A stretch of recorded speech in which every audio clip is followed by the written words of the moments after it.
बहुत समय पहले की बात है। गांव में एक गरीब परिवार रहता था। उस परिवार में शांता नाम की गरीब औरत अपने दो छोटे बच्चों के साथ रहा करती थी। उसके बच्चों का नाम रमेश व सुरेश। शांता के पति का देहांत एक बहुत बड़े कार एक्सीडेंट में हो गया था।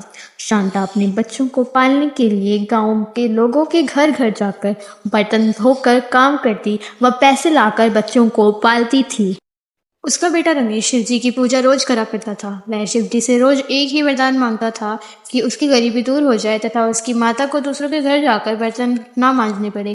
एक दिन की बात है, शाम के समय शांता अपने गांव की चौधरी के घर काम कर रही थी।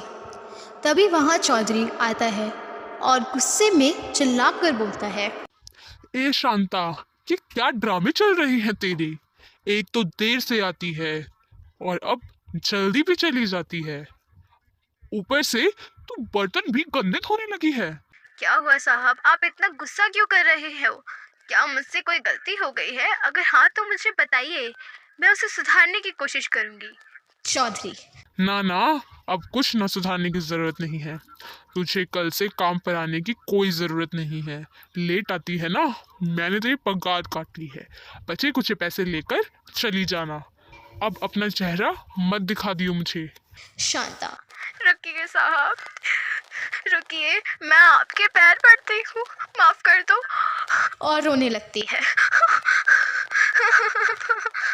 रात में जब शांता घर जा रही थी तब वो यह सोचती जा रही थी कि बच्चों को क्या खिलाएगी।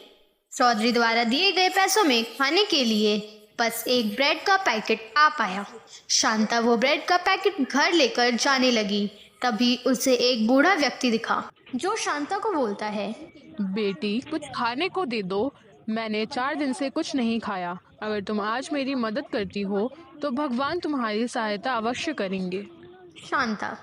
बाबा, आप मेरे पिता समान हैं। आपको खाने के लिए कैसे मना कर सकती हूँ? आप इस ब्रेड को ले लीजिए, अभी मेरे पास यही है। शांता वो ब्रेड का पैकेट उस बूढ़े व्यक्ति को देकर घर को निकल जाती है। घर जाकर देखती है उसके बच्चे भूख के मारे रो रहे हैं। तब वो अपने बच्चों को चुप कराती है तथा घड़े में पड़े बासी चावल खिलाकर सुला देती है और कुछ नहीं खाती। सोने से पहले वो भोलेनाथ से प्रार्थना करती है और बोलती है। हे भोलेनाथ, मेरे बच्चों को पालने पोषने के लिए आप मुझे जल्द से जल्द काम दिलवा दीजिए। और फिर सोने चली जाती है। अगली सुबह उसके घर पर वही बूढ़ा व्यक्ति एक गाय के साथ आया और बोला। बेटा, कल तुमने मेरी मदद निस्वार्थ भाव से की, इसलिए मैं तुम्हें ये गाय देना चाहता हूँ। ये एक जादुई गाय है जो 50 लीटर से ज्यादा दूध देती है। तुम इसके माध्यम से अपना घर आराम से चला सकती हो। शांता उस बूढ़े व्यक्ति के लिए पानी लेने जाती है। इतने में वो बूढ़ा व्यक्ति गायब हो जाता है। असल में वो बूढ़ा व्यक्ति और कोई नहीं, स्वयं शिव जी थे जो शांता की मदद करने आए थे। शांता गाय का दूध बेचकर गांव में सबसे अमीर बन गई। तो दर्शकों, भगवान में आस्था रखने वालों का कभी बुरा नहीं होता। अंत में भगवान सब ठीक कर ही देते हैं। पूजा रामगढ़ नामक नगर में रहती थी। उसका एक बेटा था और वह अपनी सास व पति के साथ रहती थी। उसका पति कपड़ों की फैक्ट्री में काम करता था, जिससे उनके घर का गुजारा चल रहा था। पूजा माँ दुर्गा की बहुत बड़ी भक्त थी। कुछ भी हो जाए, माता की पूजा किए बिना पूजा कोई काम नहीं करती थी। एक दिन की बात है, पूजा का पति काम करके घर वापस आ रहा होता है। तभी उसके पति का कार एक्सीडेंट हो जाता है।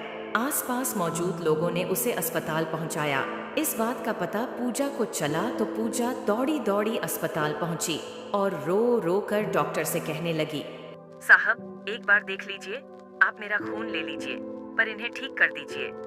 डॉक्टर पूजा से बोलता है, अब कुछ नहीं किया जा सकता। ज्यादा खून निकलने की वजह से उनकी मृत्यु हो गई है। ये सुनकर पूजा रोने लगी। पूजा की पति की मृत्यु के बाद पूजा पर जैसे दुखों का पहाड़ टूट पड़ा हो।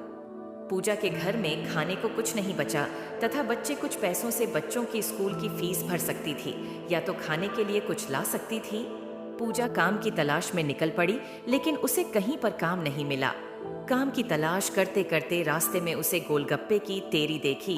उसने सोचा, यह तो मुझे बनाने भी आते हैं और रिंकू के पापा को यह बहुत पसंद भी थे, क्यों ना मैं इसको ही बनाकर भेजूं।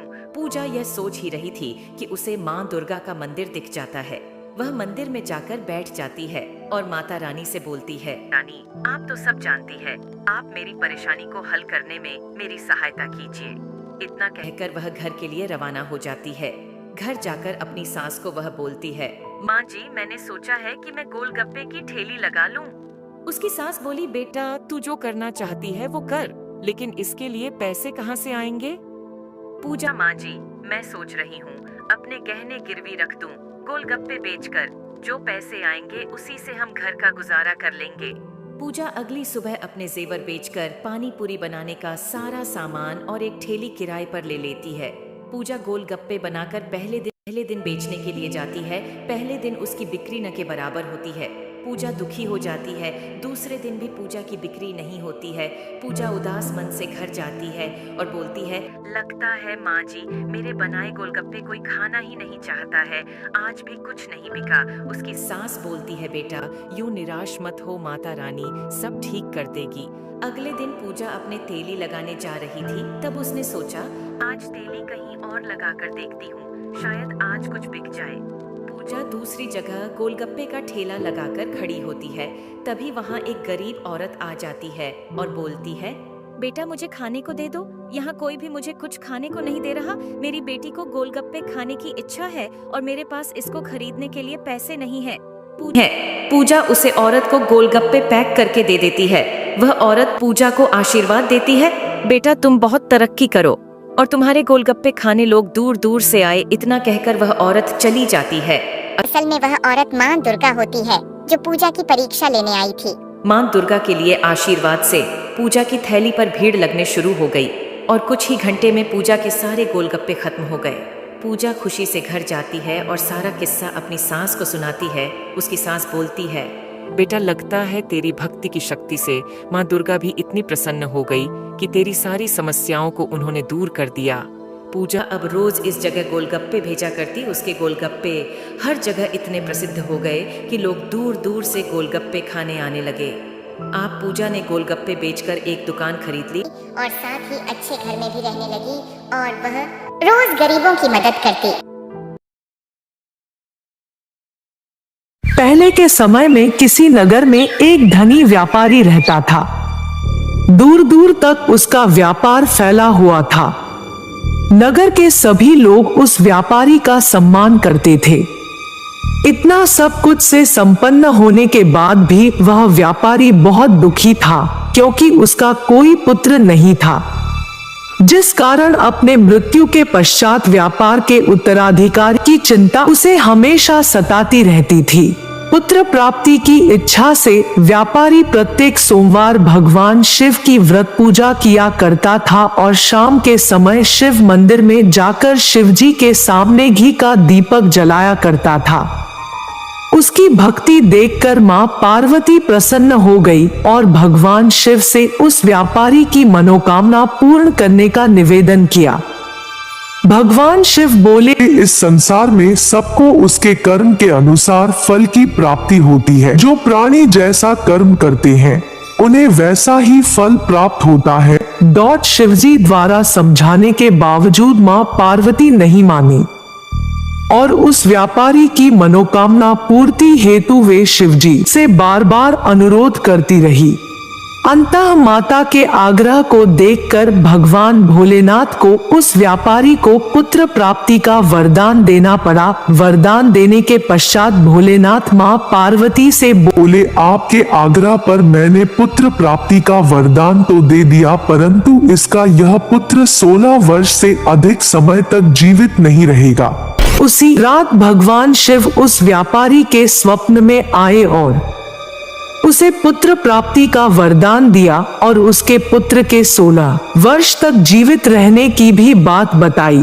भगवान के वरदान से व्यापारी को खुशी तो हुई, लेकिन पुत्र की अल्पायु की चिंता ने उस खुशी को नष्ट कर दिया। व्यापारी पहले की तरह सोमवार के दिन भगवान शिव का विधिवत व्रत करता रहा। कुछ महीनों के बाद उसके घर अति सुंदर बालक जन्म लिया।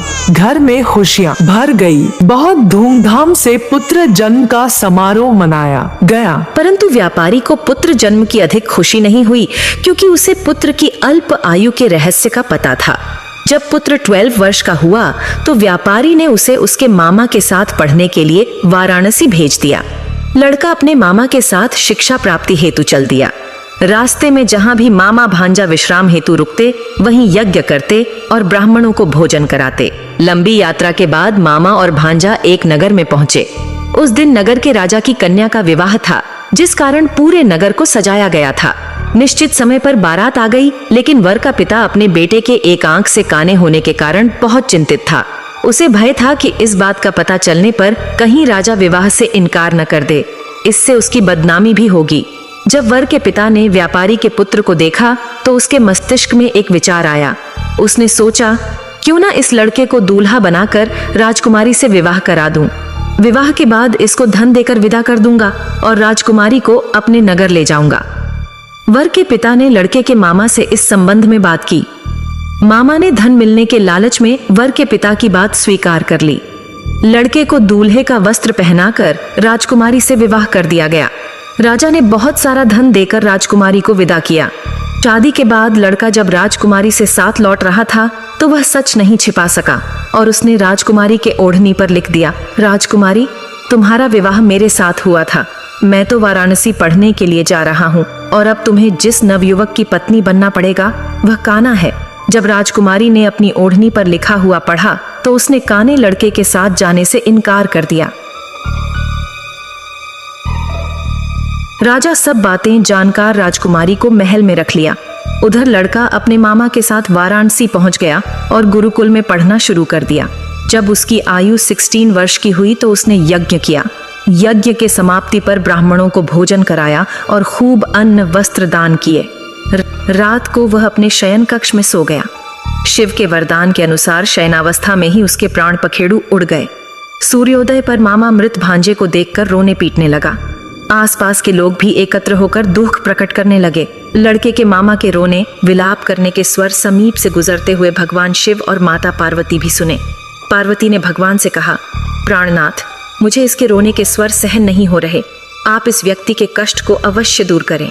भगवान शिव ने पार्वती के साथ अदृश्य रूप में समीप जाकर देखा तो भोलेनाथ पार्वती से बोले, यह तो उसी व्यापारी का पुत्र है जिसे मैंने 16 वर्ष की आयु का वरदान दिया था। इसकी आयु पूरी हो गई है। माँ पार्वती ने फिर भगवान शिव से निवेदन कर उस बालक को जीवन देने का आग्रह किया। माता पार्वती के आग्रह पर भगवान शिव ने उस लड़के को जीवित होने का वरदान दिया और कुछ ही पल में वह जीवित होकर उठ बैठा। शिक्षा समाप्त करके लड़का मामा के साथ अपने नगर की ओर चल दिया। दोनों चलते हुए उसी नगर में पहुंचे जहां उसका विवाह हुआ था।